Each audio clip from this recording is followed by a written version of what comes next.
ఓం శ్రీ గణేశాయ నమః.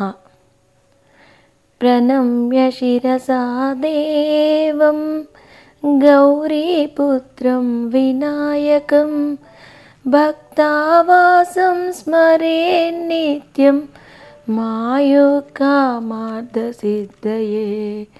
ప్రథమం వక్రతుండం చ అనుకుంటూ మనం గణపతి నవరాత్రుల్లో 9 రోజులు ఆ విఘ్నేశ్వరుని నామస్మరణ చేస్తూ మన జీవితంలో ఎలాంటి విఘ్నాలు రాకుండా ఆ విఘ్నేశ్వరుడు మన జీవితాన్ని ముందుకు నడిపించేలా దీవించమని ఆ గణపతికి మనం నవరాత్రులు పూజ చేస్తూ ఉంటాం.